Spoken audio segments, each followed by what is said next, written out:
transformation is in the eye of the beholder, but the transformation was actually every single day. And sometimes we lose sight because we have, this, what have you done for me lately? And this recency bias. We forget about how far we've come. But I also think that sometimes we don't do transformation because we think it's something big, and it can be something small, but it can be this 1% effect where making these constant little changes really changes where you're at and how you're operating.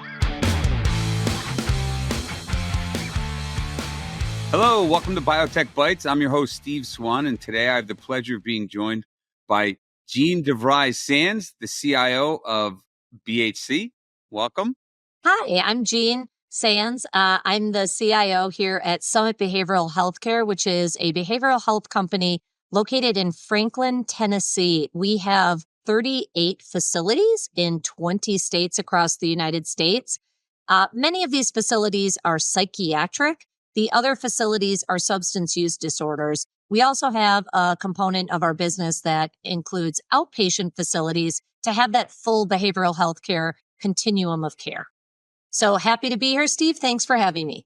Great. Thank you. Thank you. Well, I always like starting out, and you just gave us a real big overview of, your organization and such.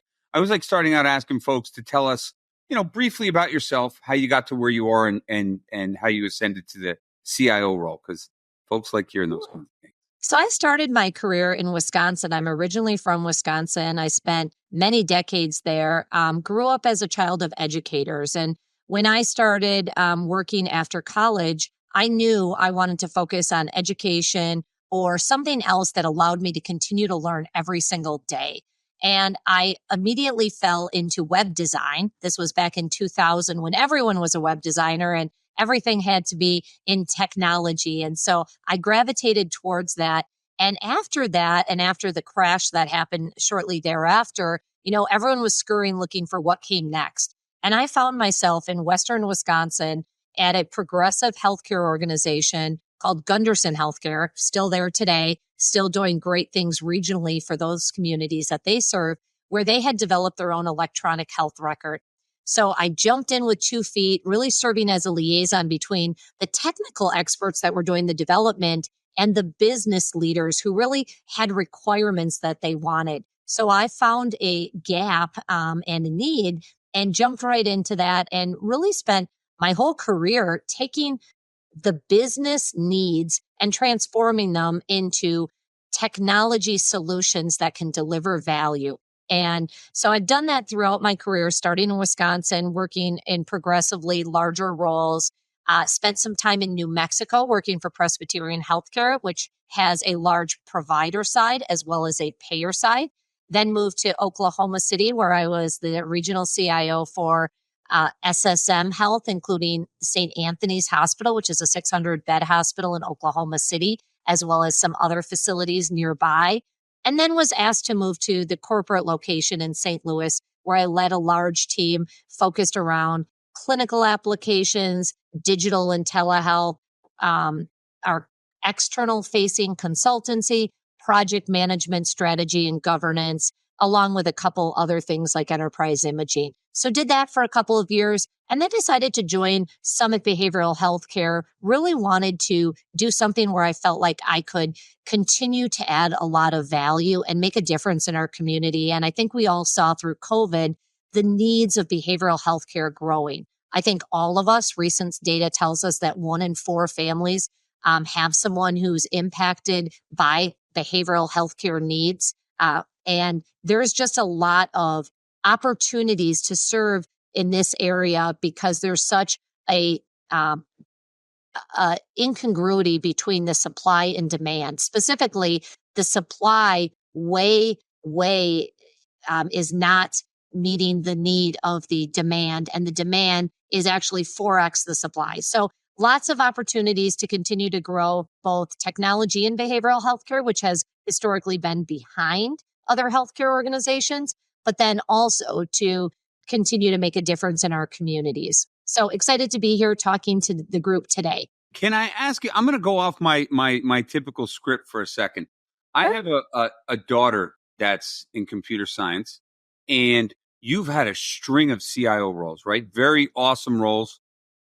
What's been your biggest challenge, and what advice would you give to my daughter as she's coming out undergrad? I know. I just kind of hit you with this, but No. This is a great question. I get this a lot of time. I'm really passionate about mentoring. I'm very involved in a couple of nonprofits. One that's really close to my heart is T200, which is a technology female leadership group where we empower that next generation. And it's not enough to look at the directors and the managers. You actually have to go back to the colleges and say, what are you majoring in? And then you actually have to go back to the high school and you have to go back to those children who are being told they're not good in math and the STEM and STEAM and all of that. And so you actually have to go pretty far back to really get there. But for anyone who's looking at computer science, computer science and technology is resident in every single thing we do.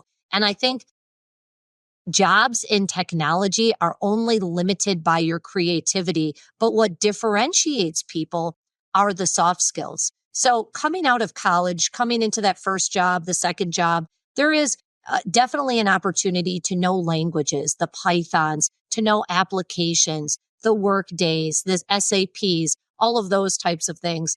However, what people are really looking for is the soft skills. They're looking for people who can understand what is the problem we're trying to solve, who can help use technology as a lever and as an accelerator, who aren't thinking about technology as a cost center, who aren't thinking about technology separately than the business, because everything we do with technology impacts the business and should be aligned to the business strategy. So what I would say to your daughter is she is not a technologist. She's a business leader, and she needs to position herself and understand the business just like the COO, just like the CFO, just like her counterparts and other leaders across the business.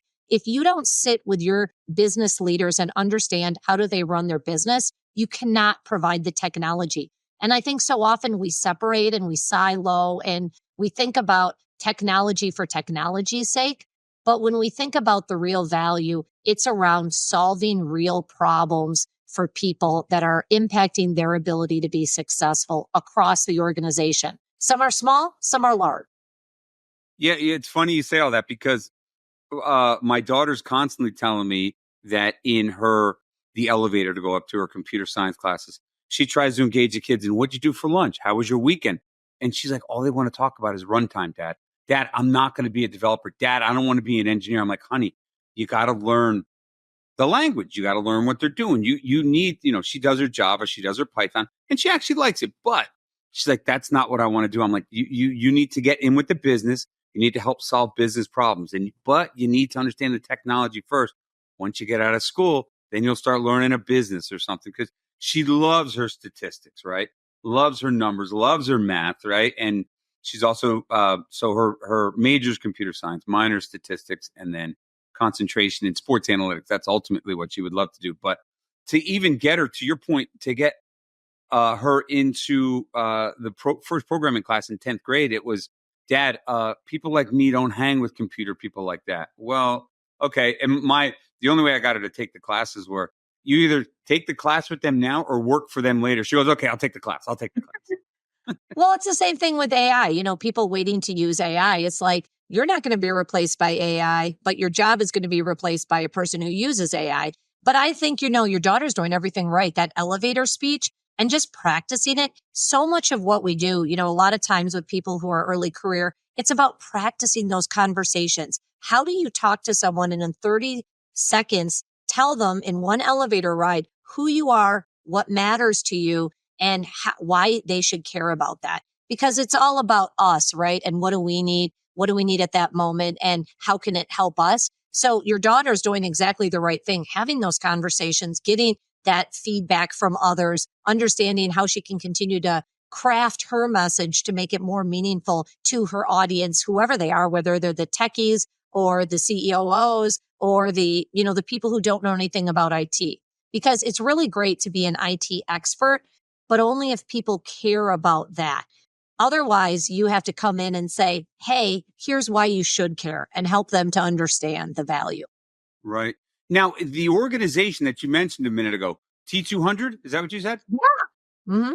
Is that a local organization or is that No, nationwide? it's a national organization. And Steve, it was founded by a group of women, national and international leaders in technology who really had a vision that technology could be more, and that they had gone through all of these struggles and they wanted for the next generation and the generation to follow and everyone else, they wanted to kind of take their lessons learned and pay it forward. So it's a group that I've been part of now, I think, for 3 years, and just an exceptional nonprofit, completely volunteer supported. Definitely have some partners now, some large international worldwide firms that are supporting it. But what they're focused on is developing that next generation of leaders through the paths that others have already cut out, and leveraging that, because I think what we all know is there are not enough female leaders. I think I just saw a survey that said in the C-suite, 22% of CIOs are women, which is shocking to me as a female CIO. But I recognize when I look around the table, it is frequently a lot of men and not so many women. So they're really looking at leveling the playing field, because we understand, all of us as leaders, that diversity of our teams, whether it's gender, whether it's background, whether it's all these other dimensions of diversity, is so important to have a future that can reflect our consumers, our customers, and the general population.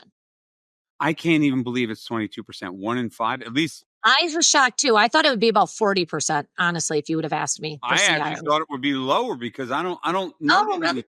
Yeah, I thought it'd be half of that, because maybe it's just, I don't know. Just Well, and again, just like if we think about um, other challenges to having a diverse workforce, a lot of times stereotypes, norms, and then it's even background. So going back to what we were just talking about with your daughter, how many children, I have twin 9-year-old girls. How many times are they told they're not good at math? Even as a 9-year-old in fourth grade, one of them is convinced she's not good at math. And that's going to persist throughout her lifetime. So she is already saying, I'm not going to be in these careers that are advancing, whether it's a science, whether it's a math, whether it's a computer science, all of these careers, she already feels, for whatever reason, through, society and through her upbringing, even seeing a parent who's in these roles, that she's not going to be successful. And again, she's not alone. My 14-year-old also feels the same. She's in these math classes, she's struggling,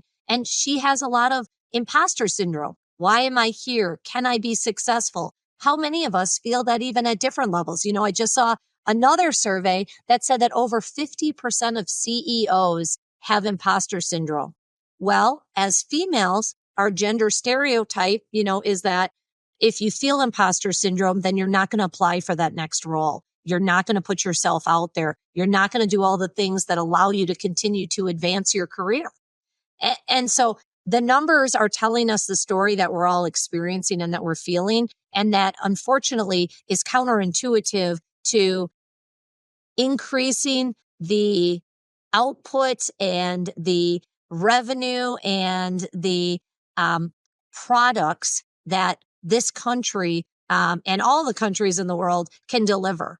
And so it's counterproductive for all of us to not have every single member of the workforce working as hard and on the right things and at the top of their license for all of us. Well, yeah. I mean, again, going back to the young ones, right? I mean, I always taught my girls, whether they listened or not, but, shoot for the top rung of the ladder. Because if you only shoot for the second rung, you've already eliminated the top rung. At least try for the top. You can always default back to number 2, right? And to your point, kind of, again, mental health, right?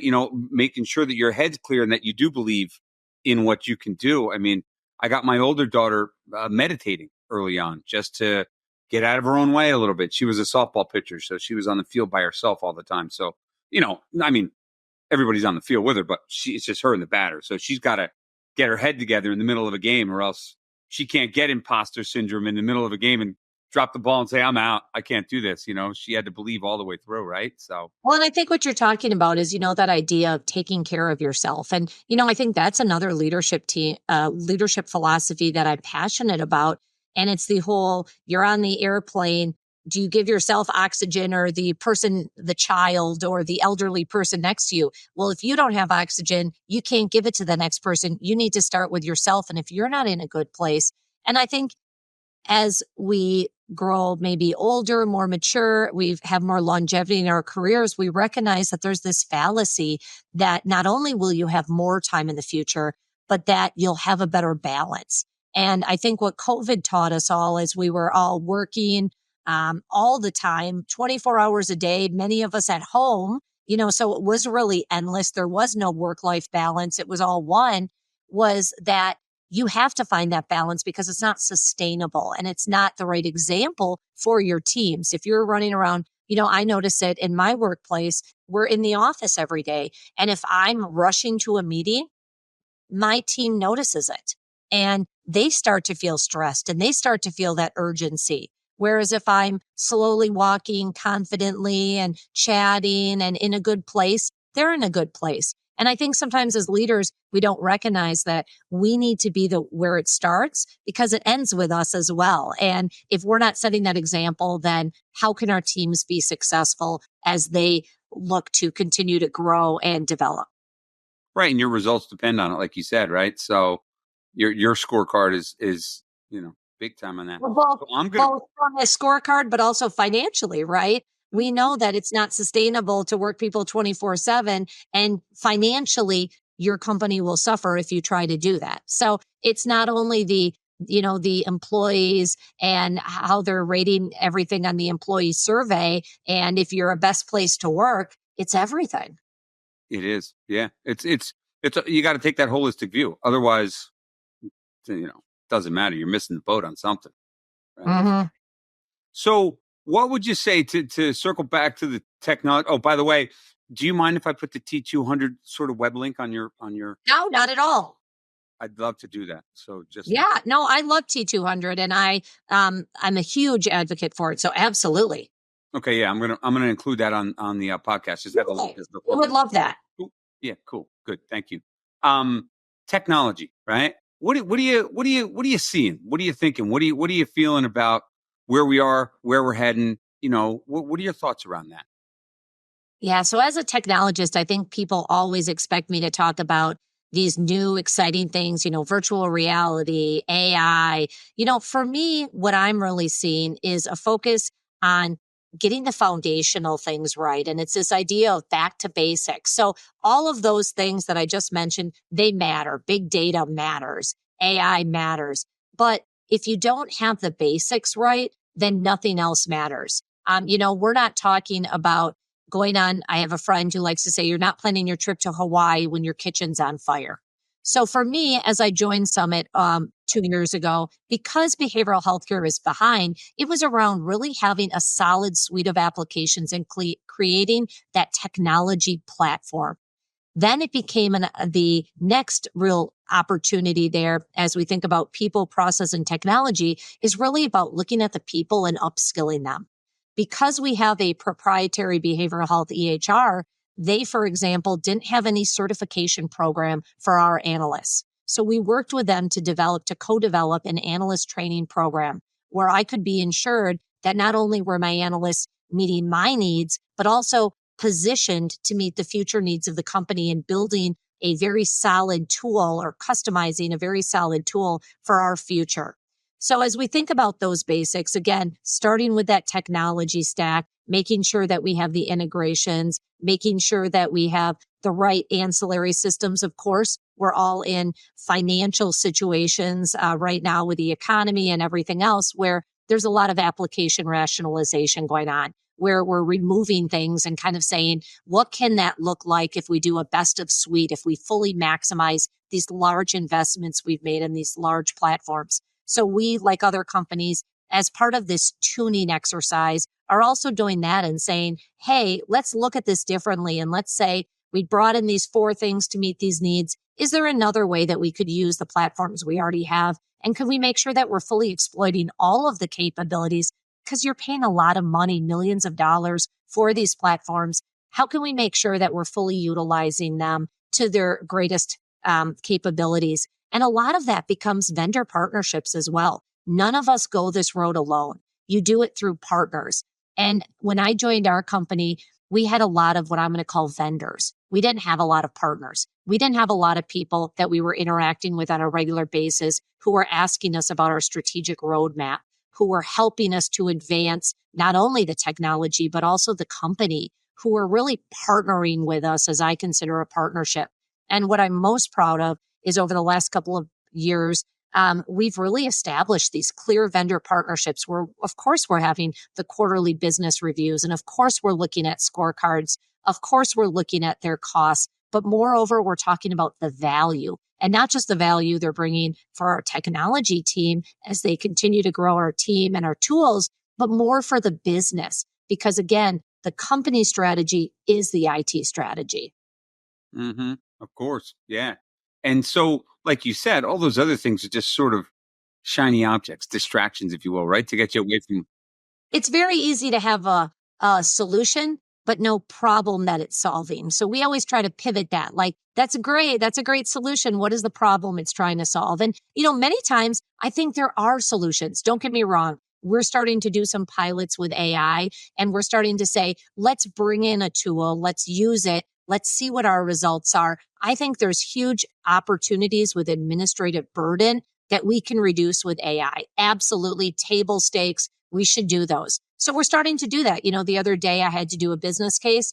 I went to Copilot and I said, here's what I need. It shot it out. It would have taken me 20 minutes. It took it 2 minutes. That's a real value add. It's able to look in my files. It's able to pull things from chats and things from, Excel and things from email and things from Teams, and it pulls it all together. The transcription it can do on meetings, and then searches of transcription and summarization. And there is so many things that it can do to make things better. But I think for us, we're really in the stage right now of dabbling, creating that framework that we feel good about, that we feel we have the policies, we have reduced the risks, we've done the things from a security perspective that we need to. We've really put the rules of the road in place and those guardrails. And then we'll start letting people out a little bit on their own and giving them a little bit of a leash, even more so than these structured pilots, to say, okay, you've shown you can do this. Now what? And then the goal, of course, Steve, is to try to solve real business problems and try to transform our business just like everyone else. Because if you're not transforming, are you really going to be there in the future? Right. We're going to have to transform, right? This is here to stay. It's just a matter of, like you said, what the use cases are, how we use it, how efficient we are at it. And what we do at this stage is, experimentation or just trying it out, just trying to figure it out. What you did with your transcription, right? And I hear a lot of leaders talking about that. Like you said, some of them have the guardrails on and they say, okay, let's stay within these guidelines. Others say, just go and play, get used to, I don't know. Everybody's got the different. Let's get verse ones. Yes, that I think are saying that. But, it's like everything else. Transformation is in the eye of the beholder. And I used to watch a lot The Biggest Loser, and I love that show. And you look at the person at the beginning, and then they'd lose like 200 pounds over like 10 weeks, which doesn't really make sense, but somehow it would happen, or 9 months or whatever it was. And it was like a complete transformation. But the transformation was actually every single day. And sometimes we lose sight because we have, this, what have you done for me lately? And this recency bias. We forget about how far we've come. And I think it's always important. Yeah, you have to take those moments and reflect and say, wow, look at how far we've come. But I also think that sometimes we don't do transformation because we think it's something big, and it can be something small, but it can be this 1% effect where making these constant little changes really changes where you're at and how you're operating. Well, like you said, people get overwhelmed because they see they're here, they want to get here. They think of it all in one bite. You can't, like you said, little steps, just like everything, right? With the kids we were just talking about. Yeah. Little steps. Otherwise, if you think you're here and you got to get here, you're not doing it in one day or a half an hour. Like you said, The Biggest Loser, maybe that was a little crazy, right? Losing that much weight in whatever, 10 Well, I days. think they unfortunately gained a lot of it back. It wasn't necessarily the best outcomes, but that also is just like transformation and change. If you don't make it sustainable, if you don't build that culture around it, if you're not educating, if you're not doing the right things, it's really hard to sustain. And it becomes, well, that was really great, but it didn't last. So how do you create that lasting change that really can outlive any of us? I have a leader I was listening to last week who was talking about their legacy. And I think as I get older, as we all grow later in our careers, we start to think about what are we leaving behind and what will outlast even us, whether it's at a current role or at a company or even just for a lifetime. And I think that really matters. So what do you want to leave behind as your legacy? Concentrate. Oh, so it's interesting. I just had a meeting before this with someone on my team who's, going through some things. And we talked about how important the people are. Mhm. And so for me, of course, it's about making a difference with the patients. And we have a saying at our company that it's about improving the lives we touch. And I really believe that. I've been to many of our facilities and met many of our patients. And, these are patients who are in their worst moments that we are helping. And it is impossible to overstate how important that is and how delicate those times are. And sometimes we say, well, this isn't life or death. It literally in our field is life or death in many cases. And so when patients come in, we're able to do what they need to do. So and giving our clinicians, our doctors, our therapists, our psychiatrists, the ability, the tools that they need so that they can focus on their patients and are distracted by everything else because the network's down or they don't have a computer where they can document to the electronic health record, whatever.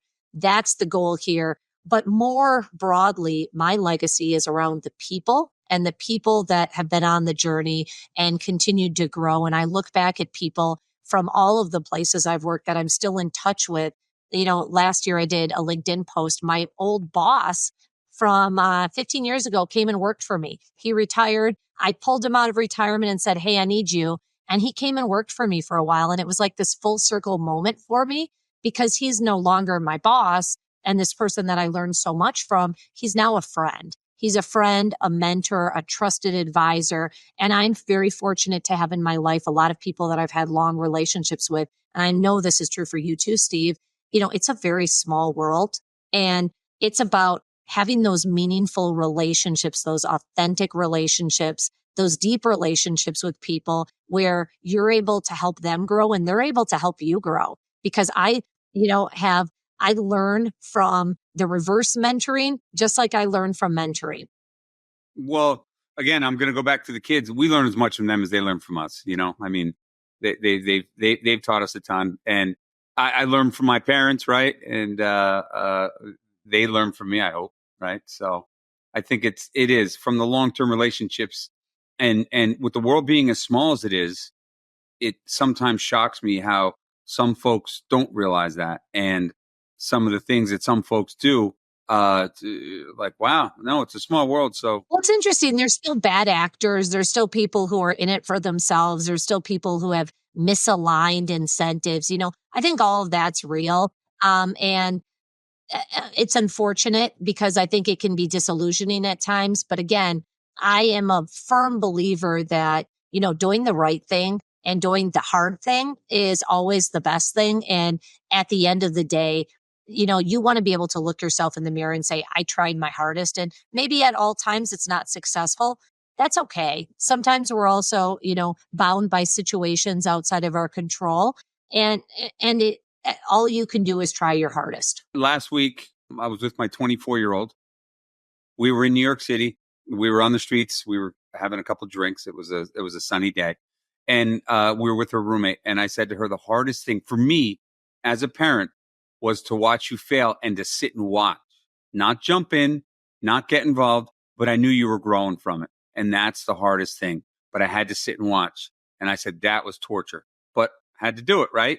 So to let people experience what they need to experience. And And sometimes, right? As a leader, you have to give people safe opportunities to fail. Because if you don't give them there's two types of leaders. Someone told me early in my career, and I so believe it. It's the leaders who will let you do things you've never done because they know that you can do it and they're going to help you do it. And then there's the leaders that wait till you've done something and then they'll let you do it again and again and again.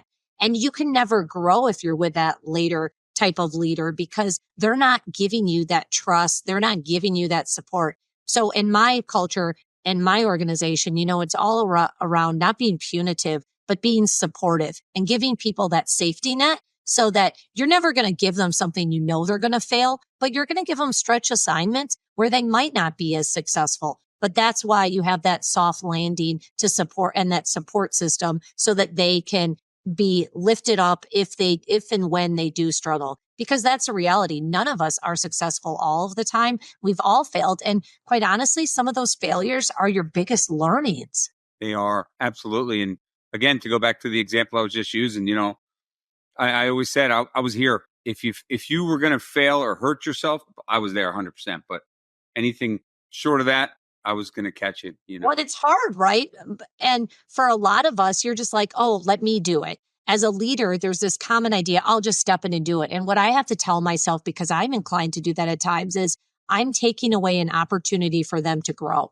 And we think about that with our kids, right? Oh, it's going to take them 20 minutes to do this. I could do it in 5. I'll just do it. Well, no, we're taking away that opportunity. And what's the next opportunity, the next one that now they're not going to be able to do because they didn't have that foundation? Was just talking to a friend of mine whose daughter's at college, and she's like, one of her friends, their roommate doesn't have any idea how to do anything, laundry, dishes, all these basic things, boil some water or whatever, because their parents did it all.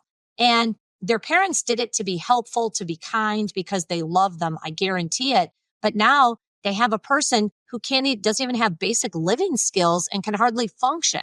And so they did them a disservice with the best of intentions. And I think we can extrapolate that to the workplace, where I don't think anyone or most people do not have bad intentions. But if you don't give people that little bit of a rope, they're never going to be able to grow. And we're going to impede their ability to be successful long term. I agree. And you just keep knock them back on course if you need to, right? That kind of. Yep. So you already kind of went into my next thing.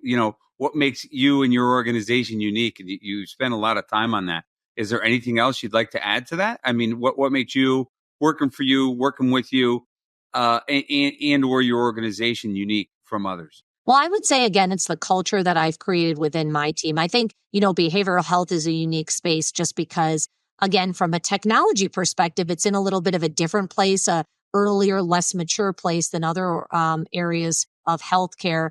And now it's really a focus. We really feel like we have the spotlight on us, which is great, but it's hot in the spotlight sometimes. For my team specifically, though, it's really around the culture. I just had my application team. They had an offsite the last 2 days where they really talked about how do we develop as a team? And, some of that is the typical team bonding exercises that go to the go-kart course and see who's the fastest and then talk some stuff about each other. But then a lot of it is really around stacking hands and continuing to develop that culture, that trust, all of the things that we know as leaders are so important to get to those financial results.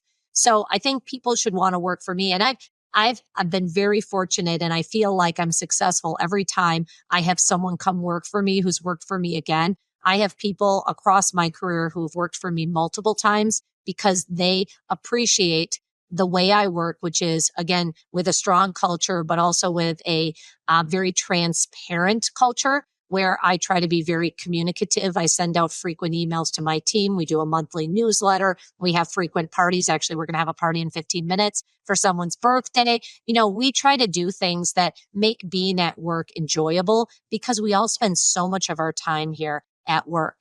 And I think, so those are all things that I think are reasons why people should want to be in behavioral healthcare, want to be at Summit Behavioral Healthcare, but maybe even want to be in technology and behavioral healthcare and healthcare more generally. It's just a really exciting place to be. Every day is a challenge. Every day has new things that are coming to us, but we're really making a difference. I like that. Again, going back to, you can run that example through, starting with kids' sports teams all the way up to as they work, they're going to keep coming back to you if they're having fun, if they're learning something, and the boundaries are defined and they don't move. right? If they're here and they stay here, you're good. Well, how often, Steve, as leaders, do we say things and we think people understand them? And then it's only till you say stuff the third, the fourth, the fifth times, sometimes that they resonate because they're not at the right place to take that information, or they're not understanding it because of the context, or for whatever reason. We say stuff a lot as leaders and we forget how far our voice carries and what that means to our people and how important it is to be consistent. We always used to talk in IT about these big reveals and these go lives. And I remember I was at a go live for an EHR at one of our facilities once, and someone came into the command center in the middle of the night, and they looked around and there was one person quietly typing on a computer, and they're like, "What? We just went live. Where's like this chaotic running around and people yelling?" And I said, "That doesn't happen. We planned, we practiced, we trained, we tested. That's not real." And I said, if that was happening, there'd be a different problem. I said, where are the people? They're out on the floor supporting the end users. Like that's not how we work. And that's not the reality. And they're like, oh, there was no big reveal. And it's like, there never should be. We should never be making these sudden, surprising moves that scare people or confuse people. It should always be calculated towards an agreed upon goal and in a way that makes sense. Yeah, no, absolutely. Communication. It's huge. Yep. So I have one final question I ask of each one of my guests. You may already know what that is because you know some other folks that have done my podcast in the past. But before I get to that, anything else you want to add before I ask my final question, which is completely unrelated to IT and everything else? No, nothing else I want to add. Okay. I'm a music fan. I like seeing live music. What would you say if you've ever, some folks have never seen live music, so I respect that. But if you've seen any live music or any live shows, what would you say has been your favorite one that you've seen in your So lifetime? I'm dating myself here, but I was very fortunate. My brother lived in Chicago in the early 2000s, and Madonna was touring. And this was Madonna in the Madonna heyday, not Madonna today, which I assume is great and all these things. But this was Madonna when, it was Material Girl, it was Like a Virgin, it was Madonna. And I went and saw Madonna. And, that was probably the first concert of that scale I had been to. I was in my early 20s or so. And it was just such a spectacle, such a performance. She was someone that I'd been listening to for years. So it was just like a culmination of so many things that I wanted. And, at a time in my life when I was a little bit more naive and had very low expectations. And so that was an amazing concert. And I'll never forget it just because it brought together so many things that I loved in a way that it was even hard at the time to fully recognize at all levels. Like I enjoyed it, but then I kept enjoying it the more I thought about it from different dimensions, even still today, 20 some years later. Yeah, they that's awesome. That's interesting because I've asked everybody that question. Never got Madonna, not at least not yet until now. And again, it was the time that I was at in my Yeah. life, in place. It was the context. And, there's a lot of great performances now. I've seen a lot of great other groups and things, Sure. but for me, that was an amazing one. She's getting a lot of heat. My wife was telling me, maybe by way of People Magazine or something, but she she told me that Madonna's been getting some heat for, I don't know, concert's supposed to start at 9. She doesn't show up till 1 in the morning or something along those lines. I don't Yes, I think it's hard when you're that good. And, what is it? Absolute power corrupts absolutely, or whatever that quote is. I think she's been in this business now for 40 plus years. I think personally, she has some interesting things going on with her new boyfriend and those types of things. But I think it's hard to be in the public eye. And I think you become a little disassociated with kind of the standards and the norms of how everyone else lives, and whether that's time, whether that's going to the grocery store, and how just other people live, because um, you're so pulled away from that and you're in like your own little island or bubble. So to completely date myself, I was at Live Aid in high school. Oh my goodness. Okay. I only Madonna, saw that on TV. Madonna was without a doubt definitely one of the highlights. Top three in that whole day. Oh, that was like who's who of music stars too back in that day. Wow. Yeah, I don't really consider them like if someone says, "Did you ever see?" I don't know, Black Sabbath. They were there. I didn't. I saw them for 25 minutes. You know what I mean? So Sure, I didn't sure. really see them. But Madonna dancing around with 2 or 3 dancers. I don't know, some print on that looked like somebody's couch or something.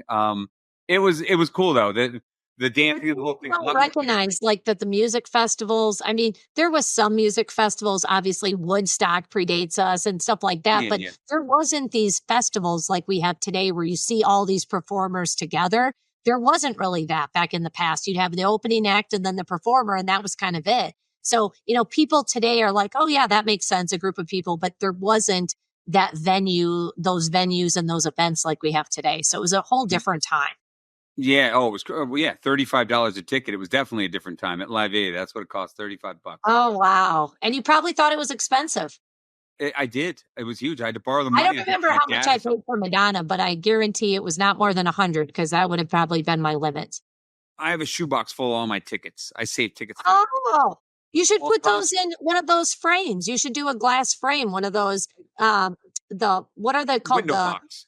The window box. Yes, you should I absolutely do Yeah, that. I have my Live Aid ticket in there. I have a Lou Reed ticket. I have a few Grateful Dead tickets. I have Blues Traveler, Spin Doctors, and maybe David Letterman in there, something like that. Right. So just a few. Oh, David Letterman's another classic now, right? Yeah, that was fun. I saw him taping live once on New Year's Eve, and it was amazing. Oh, very cool. Yeah, I think Yeah. my wife would love to go see if I guess they don't do it live. Uh, um, Andy Cohen and Anderson Cooper do their live thing. I don't know. I think they're like regulated now after that 2 years ago, that debacle with the too much drinking. I I heard think about they that. kind of got a little notice for last year. I heard last year was a lot calmer. Yeah. So anyway, listen, great having you. I appreciate it. Thank you very much. Yeah, Steve, great being here.